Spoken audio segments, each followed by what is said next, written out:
Raozan Aryabartiya institution কর্তৃক আয়োজিত আজকের অনলাইন ক্লাসে সবাইকে শুভেচ্ছা জানাচ্ছি। সুপ্রিয় শিক্ষার্থীরা, কেমন আছো তোমরা? আশা করি ভালো আছো, সুস্থ আছো এবং নিরাপদে আছো। আমি সৃজনশীল trade instructor computer Raozan Aryabartiya institution. আজকে আমি উপস্থিত হয়েছি নবম ও দশম শ্রেণীর পদার্থবিজ্ঞানের আলোর প্রতিসরণ এই অধ্যায়টা নিয়ে। আলোর প্রতিসরণের উপর এর আগে কিন্তু আমি দুইটা ভিডিও আপলোড করেছিলাম, আশা করি তোমরা সেগুলো দেখেছো। আজকে আমরা তারই ধারাবাহিকতায় আলোর প্রতিসরণের উপর আরেকটা অর্থাৎ 3 নম্বর ভিডিও আপলোড করতে যাচ্ছি। তো আমি আশা করি তোমরা আমার সাথে থাকবে। তো আজকে আমরা মূলত যে বিষয়টা নিয়ে আলোচনা করব সেটা হচ্ছে লেন্স। আর লেন্স নিয়ে আমরা আজকে আলোচনা করার তোমাদের সামনে চেষ্টা করব এবং লেন্সের প্রকারভেদ নিয়ে আজকে আমি আলোচনা করব। তো আশা করি তোমরা আমার সাথেই থাকবে। তো প্রথমেই যেটা আসে সেটা হচ্ছে লেন্স কাকে বলে। আমি সংজ্ঞাটা একটু দিয়ে নিই।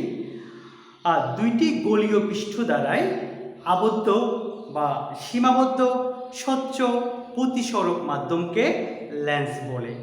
আবার বলছি, দুইটি গোলীয় পৃষ্ঠ দ্বারাই আবদ্ধ স্বচ্ছ প্রতিসারক মাধ্যমকে লেন্স বলে। তার আগে বুঝতে হবে লেন্সের মধ্যে অবশ্যই আলোর প্রতিসরণ হবে। ব্যাপারটা কি আমি তোমাদেরকে বোঝানোর চেষ্টা করছি। এটা একটা লেন্স, এটা একটা লেন্স, আবার এটাও একটা লেন্স। লেন্সের প্রকারভেদ যখন জানবো তখন আমরা বুঝতে পারবো জিনিসটা। আচ্ছা, এটা লেন্স, দেখো এখানে দুইটি গোলীয় পৃষ্ঠ আছে। এটা একটা গোলীয় পৃষ্ঠ, আবার এটা একটা গোলীয় পৃষ্ঠ। গোলীয় পৃষ্ঠ কাকে বলে?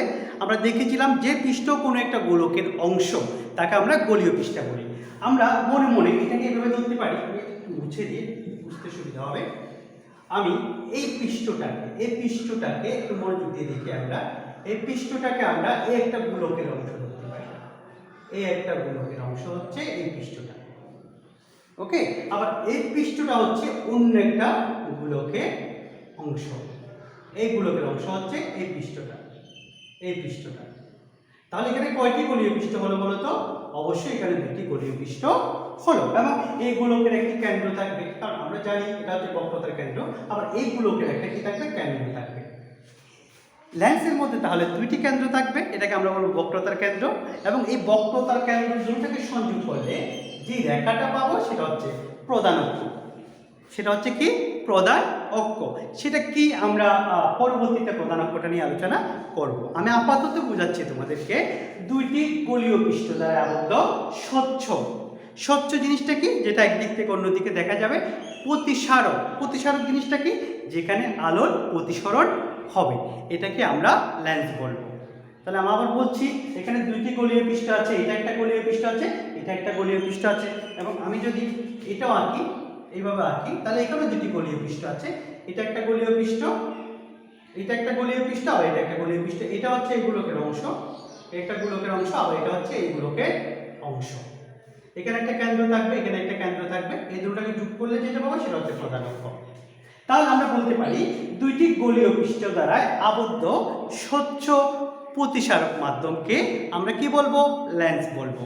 আমি আবার বলছি, দুইটি গোলীয় পৃষ্ঠ দ্বারাই আবদ্ধ স্বচ্ছ প্রতিসারক মাধ্যমকে আমরা লেন্স বলবো। আমি আশা করি লেন্স কি তোমরা বুঝতে পেরেছ। তো আমি আরেকটু যদি পরিষ্কারভাবে আঁকার চেষ্টা করি তোমাদের বোঝার জন্য।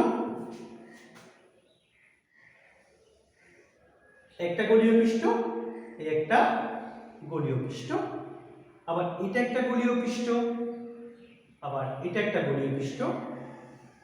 আচ্ছা, এই দুটোটা হচ্ছে লেন্স। দেখো, দুইটি গোলীয় পৃষ্ঠ দ্বারা আবদ্ধ স্বচ্ছ প্রতিসরণ হবে আলোর মাধ্যমকে আমরা কি বলবো? লেন্স বলবো। ওকে, এবার আমরা আসবো লেন্সের প্রকারভেদ নিয়ে। আমি আশা করি লেন্সটা বুঝেছি।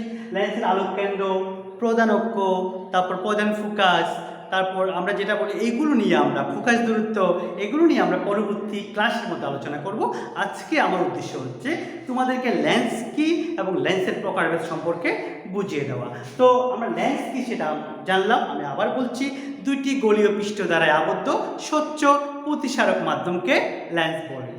এবং লেন্সকে আমরা দুই ভাগে ভাগ করতে পারি। প্রধানত দুই ভাগে ভাগ করতে পারি, একটা হচ্ছে উত্তল লেন্স, একটা হচ্ছে অবতল লেন্স। তাহলে লেন্সকে আমরা কয় ভাগে ভাগ করতে পারি? দুই ভাগে। কি কি? একটা উত্তল, একটা অবতল। এখন আমরা জানবো কোনটা উত্তল লেন্স এবং কোনটা অবতল লেন্স। আমি যদি এক কথায় বলি, যে লেন্সের, এটা আমি বলছি, এটা মনে রাখার চেষ্টা করো, যে লেন্সের মধ্যভাগ পুরু, আচ্ছা পুরু আর সরু জিনিসটা কি? পুরু হচ্ছে মোটা, পুরুত্ব বেশি মানে জিনিসটা একটু মোটা, আর সরু মানে চিকন। বুঝতে পেরেছো? আশা করি তোমরা বুঝতে পেরেছো। তাহলে এই লেন্সের দেখো তো, এই লেন্সের মধ্যভাগটা কি? পুরু, পুরু মানে মোটা, এবং প্রান্তভাগ কিন্তু ক্রমশ সরু, সরু মানে চিকন। দেখো এর তুলনায় এই জিনিসটা একটু চিকন হয়ে যাচ্ছে, এর তুলনায় এই জিনিসটা একটু সরু হয়ে যাচ্ছে। তাহলে যে লেন্সের মধ্যভাগ সরু, মধ্যভাগ পুরু এবং প্রান্তভাগ ক্রমশ সরু, ক্রমান্বয়ে সরু হচ্ছে, ক্রমান্বয়ে সরু হচ্ছে, ক্রমশ সরু, তাকে আমরা বলবো উত্তল লেন্স। ঠিক এর বিপরীতভাবে যদি চিন্তা করি, যে লেন্সের মধ্যভাগ সরু এবং প্রান্তভাগ ক্রমশ পুরু, তাকে আমরা বলবো অবতল লেন্স। ঠিক আছে? এবং এটাই বলতে পারি। এবং লেন্সের আরও কিছু প্রকারভেদ আছে, সেটা আমরা পরে দেখব। আবার এই উত্তল লেন্সকে আমরা অভিসারী লেন্সও বলতে পারি। এটা হচ্ছে উত্তল লেন্স।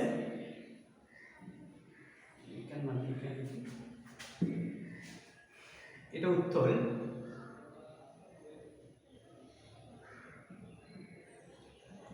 উত্তল, আর এটা হচ্ছে অবতল। তাহলে এখানে আমরা দুইটা লেন্স দেখেছি, একটা উত্তল লেন্স, একটা অবতল লেন্স। এবং উত্তল লেন্সকে আমরা অভিসারী লেন্স বলতে পারি।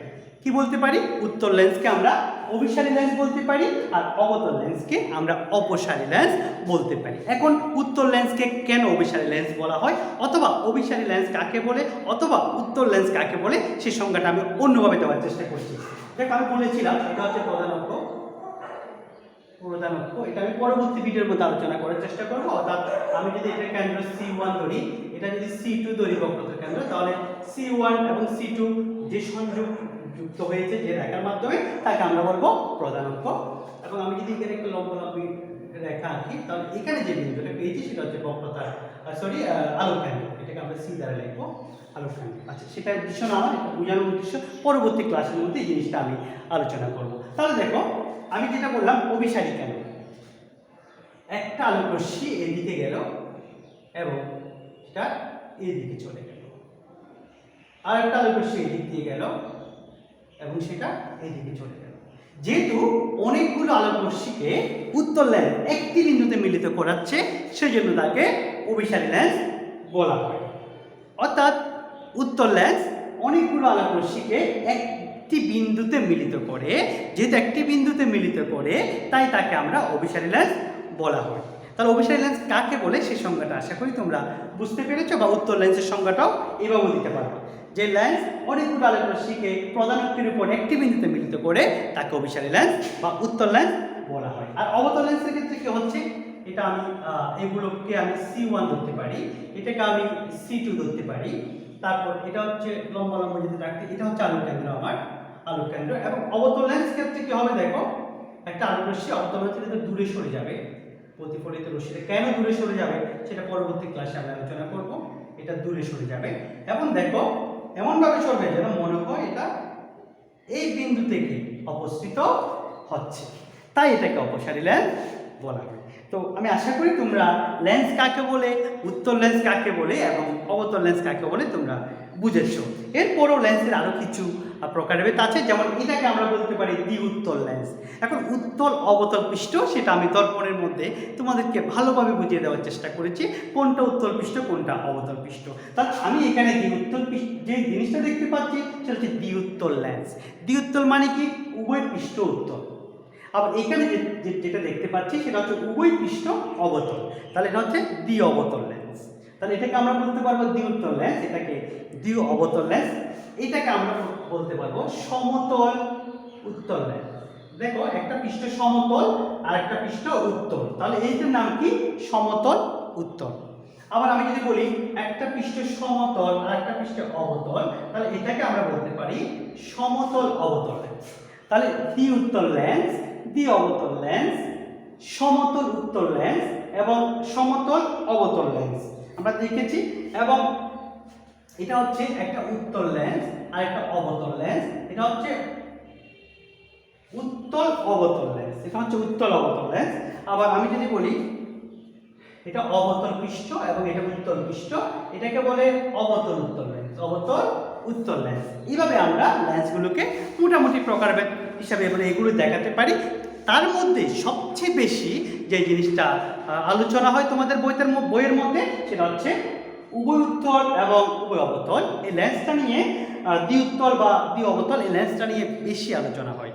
তো আমরা আশা করি তোমরা আজকে লেন্স কাকে বলে, লেন্সের প্রকারভেদ এবং বিভিন্ন লেন্সটা তোমরা বুঝতে পেরেছো।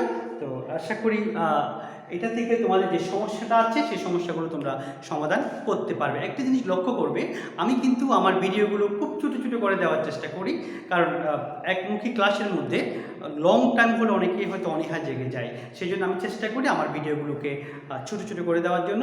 আমি আশা করি তোমরা উপকৃত হচ্ছ। তবুও যদি তোমাদের কোনো সমস্যা থাকে তোমরা আমার সাথে পার্সোনালি যোগাযোগ করতে পারো অথবা আমাদের কমেন্ট বক্সে লিখতে পারো। আমি পরবর্তীতে ওই লেখার উপর ভিত্তি করে আমি তোমাদের জন্য নতুন আপডেট কিছু আনার চেষ্টা করব। তো ততক্ষণ ভালো থেকো, সুস্থ থেকো এবং নিরাপদে থেকো। ধন্যবাদ সবাইকে।